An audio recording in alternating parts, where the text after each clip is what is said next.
She's a certified yapper, but looks good doing it. Gabby, I love you. It must suck being that hot. What up, y'all? Welcome back to my channel. I'm Gabby. Hi! If you're new here, hi. And if you're not new here and you're not yet subscribed, you subscribe right now because I know what you're doing. On the road to 5K.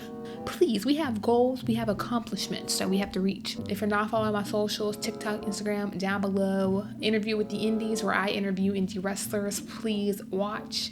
Where is it up here? I don't be knowing. Anyway, we're like going through the 2000s, y'all. We talked about 2003, 2001. Now we're gonna talk about the 10 worst WWE moments of 2002. My birth year. Oh my God.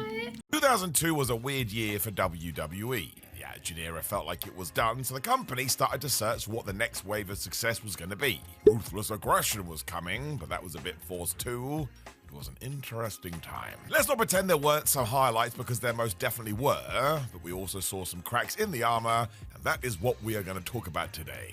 Try and figure out what the flub was going on. So I am Simon Miller, this is WWE in 2002, and when things went weird. Number 10, that tag match, which amazingly still gets talked about today. I saw a Reddit thread on it recently. It's one of those deep cuts that every now and then finds a new wave of views. Before we begin, let's make sure we underline how important Trish Stratus was to women's wrestling in WWE. The fact she was able to do what she did in the early 2000s was ridiculous. The obstacles were stacked against her. On the 8th of July Raw, however, she teamed with Bradshaw to take on Jackie Gator and Chris Nowinski. I know where this is going. I remember this match, watching it on TikTok. Let's just try and keep this as simple as possible. It was not good. You do have to feel for Gator, who took the majority of the blame, but what the flub did WWE expect? She was rushed into the ring like so many people were during this period, so of course it went bad. It's a television match on Raw. Millions of people were watching. Why do we have training? Trish was clearly annoyed. I mean, just look at her face and sure, every move she tried just totally fell apart. And again, Stratus was trying to show people what women's wrestling could be. This was the total opposite. We don't need to take shots because Jackie will have known this too, but yes, if you watch this today, you will be surprised. It just doesn't work, as Bradshaw and Nowinski sort of look on in horror. It also gets called one of the worst matches in Raw history.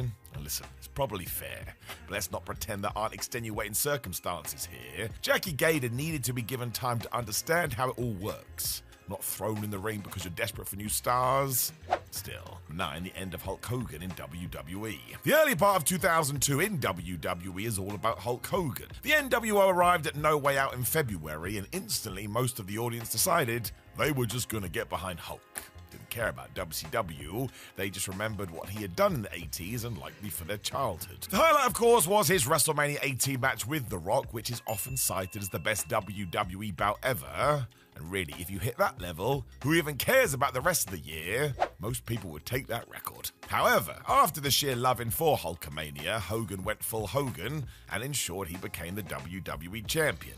This felt rushed as Triple H had just won the gold, but I suppose as we've talked about, WWE needed a kick up the rear, why not give it a go? For some reason, The Undertaker was then drafted in as the heel for his next feud, and yes, this was the time where motorbikes stalled and Hulk was dragged on the floor as Taker rode off into the sunset. A lot of it was preposterous. It didn't get any better at Judgment Day either, as these two just were not on the same page. You'll likely have seen the chokeslam online at some point. I am 99% sure Hogan doesn't even leave the ground. It's essentially a big shove. The major criticism was, this was not good, it sort of felt like a WCW main event. Believe you me, that was not going to sit well with the dead man. He prided himself on his work. This wasn't it, even if it did end with a title change. You can see it for yourself now, of course, and make up your own mind. And maybe for nostalgia it works, but at the time, people were mad.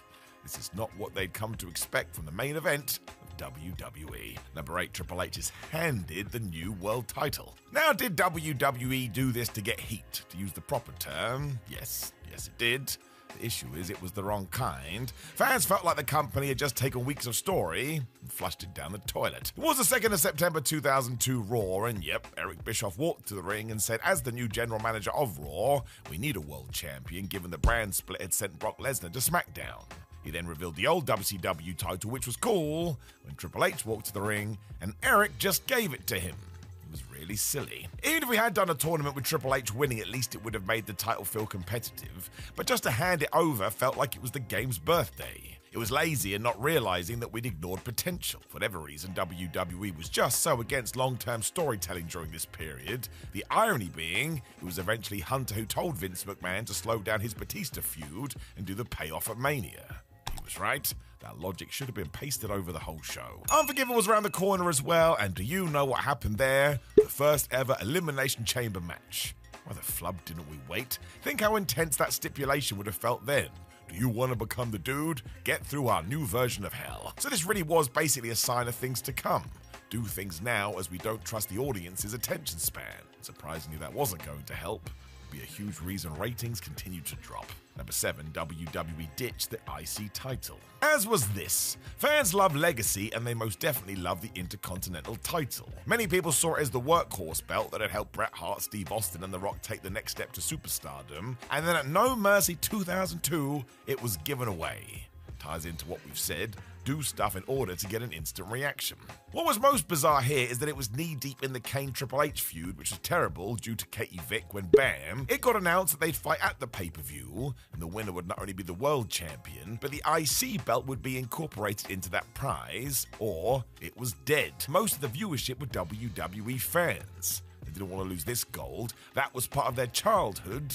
Just felt like Vince McMahon wasn't in touch at all. It's not like Triple H addressed this either, because he was involved with more important things when, surprise, surprise, WWE just brought it back in May 2003. So even they knew this was an error. It was not good. It was not smart. Number 6, Tommy Dreamer drinks The Undertaker's tobacco. So let's do a random one that often gets lost. It was the 27th of May 2002 Raw, and for whatever reason, Tommy Dreamer was doing a gimmick where he did disgusting things. I would guess it's because Vince McMahon saw his highlight reel from ECW and totally mistook it for what it was. On this night, he confronted Biker Taker, and I suppose the dead man knew that Tommy had been doing this. Why don't we see how far he will go? So he told him to drink his cup of tobacco, which of course was also filled with his spit. To give you an idea of where we were at, Dreamer had also brushed his teeth with a dog toothbrush and drank toilet water. What the flub are we doing? So of course he did the deed here. Please, please, please tell me that's like water with brown food coloring and some chocolate bits or something in there, not real tobacco. And it was horrible. There was no payoff either. This wasn't a feud. Tommy just drank the stuff, the fans went ugh, and onwards we went. This actually makes more sense to do today thanks to social media. At least you get some shock clicks. If it was in WCW, it likely would have led to a tobacco spit on a pole match, although arguably that's better, because at least there'd then be an end to this. As it stands, nothing. And given it's now 2025, I don't think they're going to fix this anytime soon. Number 5, WWE gets the F out. Now actually, the marketing campaign for this was very good. If the WWF was going to have to change their name, they could make a somewhat immature joke to make their fans laugh. Worked. The Get the F Out PR blitz made a bad situation somewhat tolerable. The reason it gets in here is because there was no need. For years, Vince McMahon had a deal with the World Wildlife Fund due to the acronym similarities. The Panda people didn't care what Vince did, as long as there was no confusion between the two. Also, if the internet ever becomes a thing, just please do not register WWF.com. Guess what McMahon did almost instantly when the World Wide Web took off? That's right. All of this kicked off in the Judgment Day pay-per-view, but this was seen as a massive disaster. Fans weren't into it at all because a rebranding isn't easy. You have to totally retrain people's brains. Even today you get slip-ups. WWF comes out all of the time. You can also go back and watch the madness and see just how much TV time WWE had to dedicate to this. That wasn't ideal either. Promos became a huge advertising deal. If only we just stuck to the agreement, eh? Never mind. Number 4, Stone Cold walks out. I mean, obviously, the company's biggest star, just when this name change was happening, by the way, got so sick and tired of creative, he went home, he was done. Now, it is important to say Austin himself says today this was an error. He should have gone to work and talked it out. You've got to make that clear. Otherwise, though, well, he did have a point. Aside from being in a nothing match at WrestleMania 18 against Scott Hall, soon after this, WWE wanted Austin to lose to Brock Lesnar in a King of the Ring qualifier. Now, Brock wasn't the star he would become, but he was clearly on the radar. To tie it into earlier, though, this is what I mean. We had to rush Steve Austin versus Brock on a random episode of Raw. Of course we didn't. It does seem likely there was some punishment to this because Austin had gone on to WWE show Bite This and said how terrible the in-ring stories were.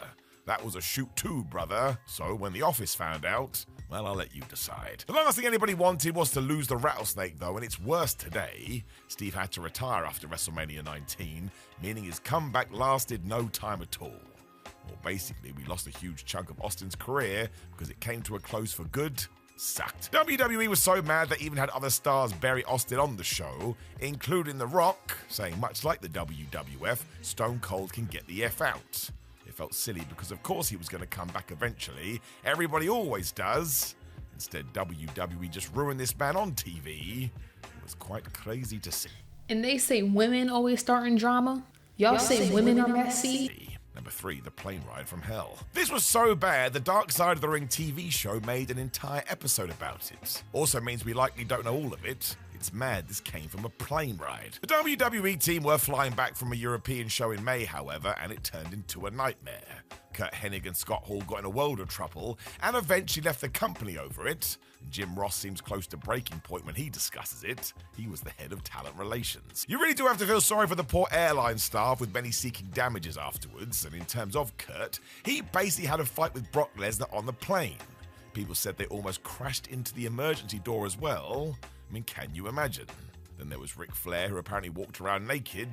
I mean, why wouldn't you do that? Well, I have about 32 million reasons. Now, none of this happened on screen, but it did affect things on television. People lost their jobs and some stories were changed because of it. Of course, the entire fan base didn't know about this, so you would just scratch your head watching Raw. It was totally infantile and would never happen today. And even at the first sign of trouble, it would be shot down. Thank goodness for that. This was bad. Number 2, HLA. So a few times we have mentioned that post-Attitude Era, Vince McMahon didn't know what he wanted to do. He definitely needed the numbers and business he once had, so his decision was, let's push the envelope further. That's what we need. More crazy storylines that question what we're doing. Welcome HLA. If you do not know, that does indeed stand for Hot Lesbian Action, and I guess we could stop there. Self-explanatory. In September 2002, though, WWE would literally wheel out 2 women and tell them to kiss. That was that. Did we really need this on wrestling TV? I mean, I understand that horny teenage boys are a thing, but they had options. WWE doesn't need to be the destination for everything. It was also just so embarrassing, and it soon trickled down into other stipulations.